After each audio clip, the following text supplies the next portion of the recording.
Hello, everyone, and welcome into the 19th episode of Jack's Mailbag, the series where I answer your Gamecock athletics questions. If you have a question you want answered on next week's episode, be sure to drop in the comment section below on this YouTube video, or I'll have a post on the Insiders Forum on GamecockCentral.com where you can ask any and all of your questions. We got a lot of questions to go through this week, so without further ado, let's get into our first question from Gamecock, who says, "This is probably a moot question as Cole Messina is almost certainly pro bound, but I'm wondering, what is the one step that eliminates returning to college? Is it signing with an agent? I think my brain might be stuck in the 90s on this one." So I believe so. I'm doing a little bit of research here, and I'm pretty positive that majority of college athletes in this era of NIL and stuff, name, image, and likeness, these guys have agents. So that's not necessarily the deficiency here. I think it's more like just the process with Cole Messina specifically is going to be, and you can listen to this more in depth on the Garnet Trust Hour, an interview Chris Clark, my colleague, did with Cole and Ethan Petrie about a week ago. It's on our YouTube page, so definitely go check it out after you're done watching this video. But with Messina, the decision kind of comes down to, okay, should I come back to college for another year, play with my brother potentially, who Carson is also another potential MLB draft prospect, and he could just go straight from high school to the pros. We'll see what happens, but there is a possibility that they could play together at South Carolina next year. Or does Cole get a really good draft projection from his talks with MLB scouts and GMs and interviews and where they see him going? Is it going to be good enough to be like, hey, the money's going to probably be good. My projection is going to be good. I'm going to be going to a good situation. Maybe this is the time to go to the MLB draft. I think that's kind of what it comes down to. I'm not sure. It does certainly feel like I feel like he's done more than he really ever could. I mean, he's done more than anyone could have asked of him, and he did everything he needed to do at South Carolina, obviously besides win a championship. So I think if he's going to come back next year, I think it's mainly because of that. Otherwise, I just think the money's going to be too good to turn down. Not to say that he doesn't make any NIL money. I'm not sure exactly what a dollar figure looks like for him in terms of NIL, but I mean, the money for being like a top fourth round draft pick or whatever. If I'm just spitballing here, it's probably gonna be better than what he makes in terms of NIL and all that stuff. And who's to say that he ends up in the same draft slot next year? Injuries can happen. There's a lot of factors on both sides, but ultimately, I do think he will go down the MLB draft route. Next question comes from Argit, who says, "Are they looking at picking up any pitchers from the portal?" So I'm actually glad you asked this question, Argit, and I'm answering these on Friday morning. So at the time of recording, South Carolina actually just got a commitment from Tennessee left-handed pitcher Wyatt Evans. Now, the thing with Evans is that I was doing a little bit of research. He hasn't pitched at Tennessee since 22. So he's been at Tennessee the whole time. It's just he never got in games over the last 2 years. And that's mainly because he was injured and all that stuff. But his stuff is very good. I mean, from what I can tell, I mean, he's mainly a relief pitcher, but he's a big, tall, 6'6" guy. And when he did pitch in 2022, he pitched to a well under maybe like a 2.25 ERA. And his strikeout to walk ratio was very good. So I think this is a real hidden gem for Terry Rooney and Paul Maneri and company. And I think this is one that you put John Hendry and Terry Rooney together on this and working with him in the fall and going into the spring. I think it could be a very, really, really good pickup. Kind of like with Garrett Gainey a little bit. I know they're both, Garrett was a starting pitcher coming to South Carolina. But who's to say Evans can't turn into like the next, back end of the bullpen left-handed reliever for South Carolina? It's possible. Next question comes from Garnet Country, Garnet Country 10, who asks, "As of today, how do you feel about our baseball roster for next year? What do you think currently are the biggest needs?" So I'll start with the biggest needs. I definitely feel like pitching is always, you can never have too much pitching. That's kind of how I look at baseball. You definitely, for South Carolina's sake, you need to bring in more pitching. I know they're going to get some guys back next year potentially. I know guys like Eli Jersenbeck, Eli Jones, and Roman Kimball have all been at the MLB Draft Combine this week, and it's unclear whether or not they're coming back right now. Who knows? It seems like Roman's been throwing well specifically at the Combine. been impressed with what I've seen from him. But I think, they do need to go out there and get more pitching. And I think getting a guy like Wyatt Evans is a good start for the bullpen at least. Now, you definitely want some more starting pitching. We'll get to some guys later that they've already picked up from the JUCO ranks that seem very, very good. But again, I think you need guys that are workhorses that can pitch in big spots. And I think that's kind of what was missing last year. Not to say they didn't have the guys to get the job done. It wasn't a consistent rotation, in my opinion. That's kind of where I stand on it. In terms of the roster in general, it's still kind of early to tell. So if you want to ask me this question again, maybe like a month or two from now, when the transfer portal is closed and the rosters are kind of all but settled, then I can kind of give you a better evaluation. But for right now, I like the moves they made. I just think there's more to be done, and I think they're going to be able to go out there and get a lot more talent before July 2nd, when the portal does close for players to enter. Next question comes from WDC4USC, who asks, I think I saw where someone posted that we had commitments from 3 of the top 10 JUCO pitchers. Is that for next season? And can we get some more info on those guys, like stats, etc.? Yeah. So speaking of JUCO pitchers, yeah. So South Carolina does have 3 of the top 10 JUCO pitchers coming to the Gamecocks next year. You got let's see, you got Brandon Stone, a right-handed pitcher from Johnson Community College, and he ranks as the top JUCO pitcher according to Dream Big Athletics. He's another big dude, just like Evans, 6'6", 220 pounds. And in 18 starts this season, he went 14-1 with a 3.28 ERA, 113 strikeouts to only 19 walks. That is seriously really freaking good. That is weekend rotation type material right there. And then you have Brandon Clark, a left-handed pitcher from State College of Florida. He went 6-2 with a 4.36 ERA, over 74.1 innings, and kind of like Stone here, high strikeout, lower walk, not really lower, but like still a pretty good strikeout to walk ratio, 107 strikeouts to 35 walks. So pretty good. And that's a left-handed pitcher, by the way. And then you have Jackson Suchi, who comes from Wabash Valley College. And I think he's Canadian. So he made 3 starts this year, but he also, had 7 appearances out of the bullpen. He had a 5.04 ERA in 25 innings. Again, struck out 37 and walked 14. So these numbers are pretty good in terms of strikeout to walk ratio. You can work with all these things. But I think getting these, I don't know if I want to call them diamond in the rough because they're good pitchers, but, solid, not, your big time SEC pitching caliber players that you can go out there and get. South Carolina's getting, and I think it's going to be very impactful this year. Because just because they played JUCO doesn't mean they're good, not good. I mean, you want a perfect example of someone who played JUCO? I'm pretty positive Bryce Harper played JUCO for a year, and that was right before he went to the MLB draft and got picked by the Nationals back in the day. So my point is that don't judge a book by its cover. Judge a guy by how he plays, and I think that's something to keep in mind here, despite these guys being from JUCO. Next question comes from NSA, who asks, "What's the best pizza in South Carolina?" Oh boy, so this is a question I've been looking forward to answering. I've had it. I've been thinking about it the last few days. All right, the obvious answer is Village Idiot, right? I think that's the clear cut answer.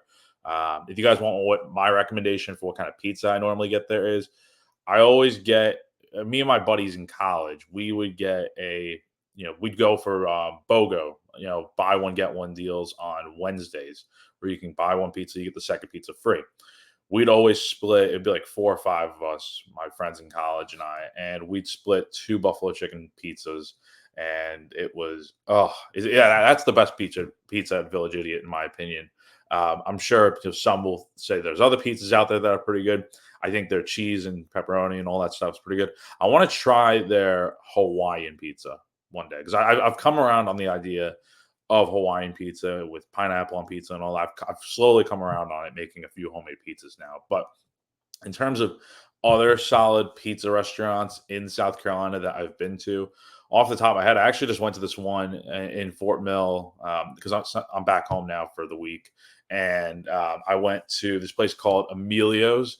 And it's if you're in Fort Mill, it's right near Catawba Ridge High School. So it's right over there. And It's pretty similar to Village Idiot, to be honest. I got by the slice. I spent $16 on I think 5 slices, and no, these were not all for me. I had someone with me, so but between someone and I split 5 slices, and I got 2 buffalo slices, and they were good. Don't get me wrong; it tasted like it's the closest thing to New York pizza, I think, in the 4 Mill area, but it didn't come with like any ranch or anything, which is kind of like it was just buffalo sauce and chicken and cheese on a pizza. Like it's cool and it's good, but like a little bit of ranch helps, right? And I'm a guy that likes ranch with pizza, for the most part. I think so in some cases it doesn't work, but I think for the most part, like buffalo chicken, I think it works with pizza. So that's another good one. Another underrated pizza spot, just in general in South Carolina, and this is more of a chain. I like Blaze. Blaze pizza is very good. I've had it a few times now. You can go customize your pizza and stuff. That's always good. Mellow Mushroom's another really good one. If you like the crust and stuff, oh, it's unbelievable. That's another chain, but another really good one at that. But if we're talking just strictly like Columbia, South Carolina based pizza spots, Village Idiot is probably the ideal spot. And I know a lot of people can probably attest to that. So great question. Next question comes from Garnet Mountains, who asks, "What was your best moments of covering Gamecock sports this past season?" So yeah, I think I've basically at this point, I still got to go through my first full football season on the beat, full time at least. But this is I basically at this point wrapped up my first real calendar year of covering Gamecock athletics since I took on the full time position back in October of 2023, and I did cover pretty much. I covered every football game last year, so I was there for that. And then I got the full time job in between. But my point is that I've pretty much seen everything at this point with this team. If I had to pick one best moment from each sport I covered, trying to think.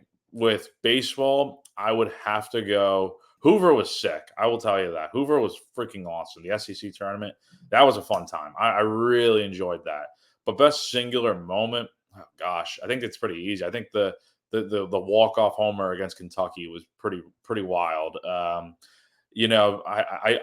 someone that I've been good about it this year. There's been a few times where I've had my game story written, and then at the last second I've had to completely rewrite it from scratch and then update it after the game and stuff. That's one of those situations where I had my game story right. I think South Carolina was trailing like 4-1 in the ninth inning. I'm like, yeah, these guys are done. Like dead in the water, whatever. Kentucky's gonna win. Oh well. Had my game story ready. And then I'll never forget, Gavin Cassis and Dalton Reeves hit back-to-back pinch hit homers. And I'm like, dang, it's 4-3 now. So it's not over yet. And then I think Blake Jackson tied the game with a solo home run. And yeah, that was wild. Like it was crazy. And then, next inning he hits the walk-off home run. It was insane. Like, so that's a game that South Carolina should not have won. They found a way. And it was crazy. So that was probably the craziest baseball game I covered this year. There were definitely a few in there, despite how up and down the season was. Basketball, obviously, the tournament was really cool. I think going to the SEC tournament was awesome. NCAA tournament, March Madness, absolute dream, really cool. But obviously, South Carolina didn't really play well in those tournaments. Best game I covered this year for basketball, though, I would say is when they went to Knoxville and beat Tennessee on the road, because that was the game after they had just beaten Kentucky at home by 20, and people were thinking, "Oh, it's a fluke, it's this and that." And they go to Knoxville and they win by I can't remember. I think they won by 5 maybe, but it was a pretty like tightly contested game where South Carolina just held on the entire way, and Dalton Connect didn't have like a great game or anything. I can't even remember what he shot. But he took a ton of shots and missed a ton. He missed some free throws too. And that was just an awesome game. Road atmosphere. It was crazy. And that was probably my favorite men's basketball game I covered this year, especially coming off the heels of that Kentucky game. Football, there wasn't really much fun football to cover this year. Best moment, I guess. I don't even know, to be honest. I enjoyed going to Charlotte for the first game of the year. But I have to say, probably traveling on the road was kind of cool this year. Like I got to go to, I went to Texas A&M. That was cool. First time covering a game there. I've been twice to College Station. I went when I was a student, as a fan, I guess, back in college. But covering a game at Kyle Field was really dope. That was fun. So yeah, I think that was probably my favorite moment of the year because honestly, like let's be real, a 5-win football team, not much fun to talk about there. So that's probably like the best moment I had was going to Texas and covering that game. Next question comes from DJH333, who asks, "Do you feel like the offensive line will be better this year?" Well, I'd hope so. Yeah, I don't think can get much worse than last year when you get up like 40 something sacks for Spencer Rattler. So I definitely think, barring any big injuries, they're going to be fine up front. I think that's kind of how I'm looking at things. You got Tree and Tro back on the offensive line. You're going to have those freshmen coming in and maybe playing right away. Who knows? I think you have a better, experienced offensive line this year, and I think there's going to be some growing pains as usual. It's not going to always be perfect, but I don't think it's going to be to the point where South Carolina is giving up like 5 sacks a game. I don't see that, and I also think it helps that Lenore Sellers is obviously a dual threat kind of quarterback, so he can move around in the pocket if need be and scramble. I don't think it's not a good habit to get into where he's only a running quarterback. Like you don't want your quarterback under duress every single play. Like that's not okay. However, if need be, he can scramble, it seems, and we'll see that this season for South Carolina football. But I definitely expect the offensive line to do a better job. I don't think it can get much worse than last year. Is kind of what I'm getting at here. I think the offensive line will have to be able to protect a little better this year, but we'll see what happens with that. Next question comes from Jeff 2001, who asks, PJ Morlando, what percentage would you say is the chance he will come to USC? I give it like a 5% chance. That's probably where I stand on that. Next question comes from A. Bush, who asks, "Will we be getting any men's basketball updates soon?" I hate sounding like that guy. So yeah, so apologies about that. Yeah, basketball season's kind of taking a little bit of a backseat, I think, right now, just because baseball's been going on and softball and stuff with coaching searches and stuff, and football, obviously. So it's kind of hard to have focus on that too, but I will say I'm trying to set up some potential guard trust interviews over the next few weeks. So be sure to hopefully stay tuned for that. And that way we can get some more, concrete updates as to what's been going on with summer camp and stuff.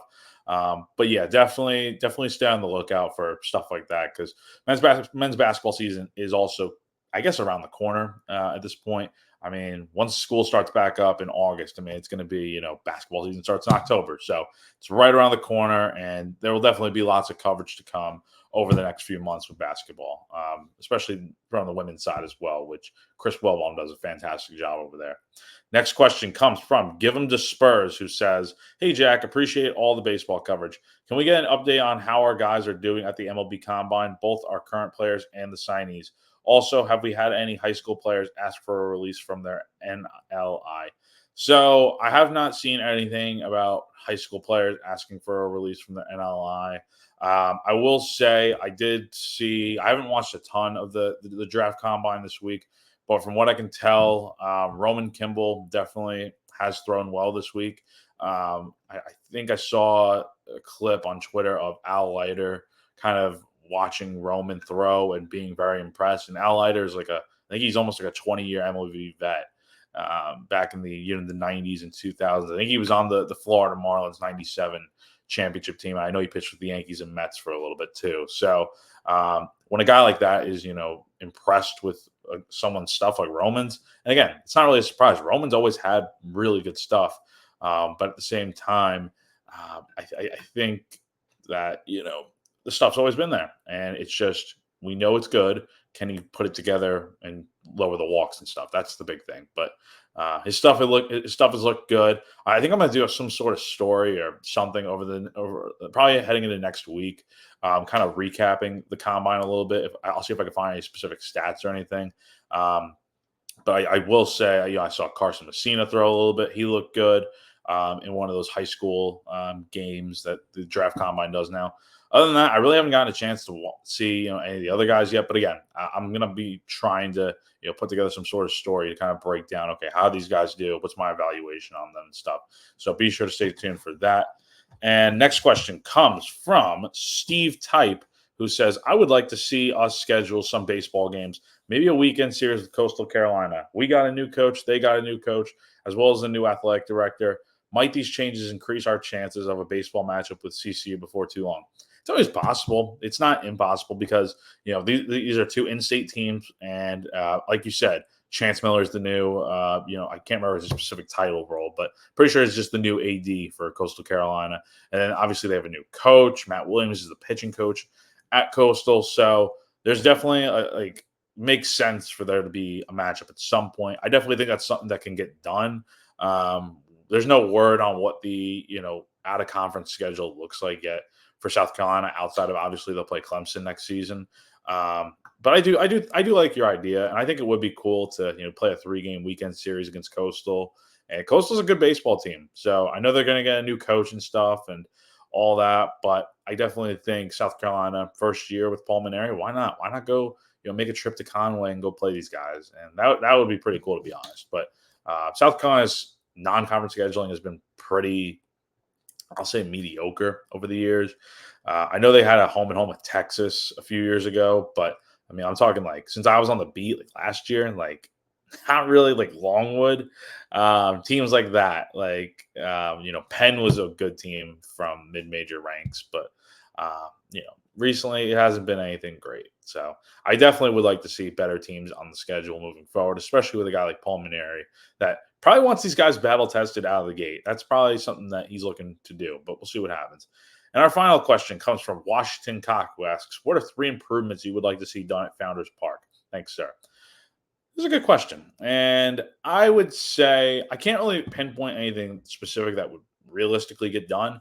I would like to see more outfield seats added. I think I like what they got going on left field, but I feel like there's a lot of empty space there. And it's a lot of standing room that I feel like could be better used for seating. I like the bleacher setup they got out there in left field. Let's expand it. Let's have it go in front of the scoreboard too, where you have all that dead walking space. I think that would be really cool to do. More outfield seating would be fun and interesting. I don't think they can really do anything in right field, honestly, as much as I wish they would. But again, I like the berm in right field too. If I had to pick any other sort of additions or changes to Founders Park, the scoreboard's fine. I think it's cool. I think it's updated enough.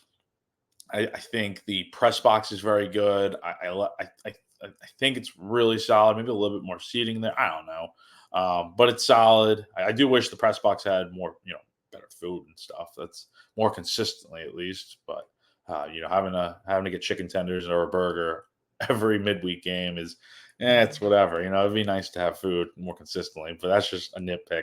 I can't really think of anything specifically.